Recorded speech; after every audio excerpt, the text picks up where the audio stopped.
All right, here we go again. So this is going to sound like a bit of a brag, but I don't mean it to come off like this, but it will make sense in a minute. But as a man that's been in a long and loving relationship for almost 10 years, also about to get married in a few months, I have a very soft spot for a certain genre of music. I just can't help but love it when I hear it, and all the bands that are associated with it. And that is none other than divorce dad rock. It is so good. You've got your Creed, you've got your Nickelback, you've got your Stone Temple, you've got your Three Doors Down, you've got your 3 Days Grace. Don't know what the number three's got to do with everything, but I just love it. Every time I hear it, you know, it's just that song where you just want to grab a beer. I don't like beer. Sit down, drink it, and just sing along. And it's so fun. It's a weird blend of just pity and sadness, but those songs are just so fun to sing along to. And I was gonna have a shower before this recording, and I was looking at my shirt thinking that needs a wash, it's covered in coffee. But then I was like, you know what? It fits the album of the week. You got me like this today, all right? There is one album that sits above all for divorce dad rock royalty.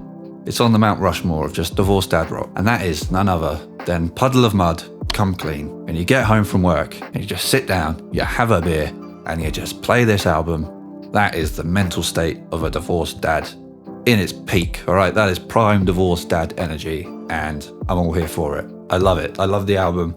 I love the genre. I don't know what it is. It's just so fun, but it's also something I grew up on. Maybe a representation of my dad. I don't know. He did enjoy a lot of other stuff other than this, but divorced dad rock always has a soft spot in my heart. So for this album, the top three, I mean, the first one is the absolute banger. It's the absolute pinnacle of divorced dad rock, and that is She Hates Me. I mean, with a title like that, what do you expect? I mean, just listen to it. It's just perfect. It encapsulates the whole ethos of divorced dad rock, and it's magnificent. For the second one, a bit more sophisticated, a bit more nuanced. You know, lyrically, it's a bit more advanced, other than She Just Hates Me.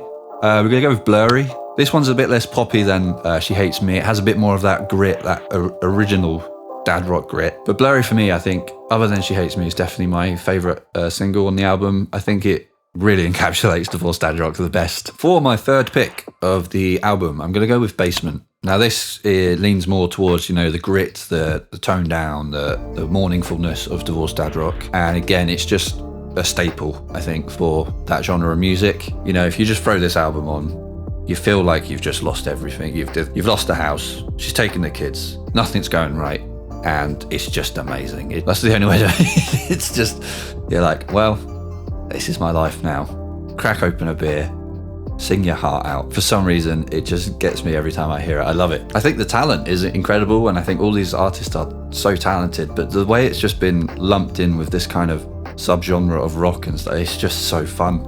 I love it. But yeah, if you go through any songs on this album, you get that feeling, and it's just amazing, and I enjoy it all thoroughly. And I don't know why, but recently it's just all I've been listening to. As I said, like your Creed, your Nickelback, 3 Days Grace, Puddle of Mud. I mean, they're just great artists. They really are. They are just the pinnacle of divorced dad rock. So that's going to end it here today. Thanks again for jumping in. Really appreciate it. Again, like it if you like it, dislike it if you disliked it. Please give me any feedback that you have. I do like to read the comments and get back to you guys when I can. Hopefully we'll have another mixing tutorial video or something in a similar vein coming soon. But if not, we'll always be back for album of the week. And in a couple of weeks, I've got a big one. All right. I don't want to say too much, but on album of the week 10, always gotta be a big one. So look forward to that. But before that, we have obviously album of the week number 9 as well. So please do join us for that. All right then, I will see you guys next time. Thank you very much for joining today, and appreciate you all. Goodbye.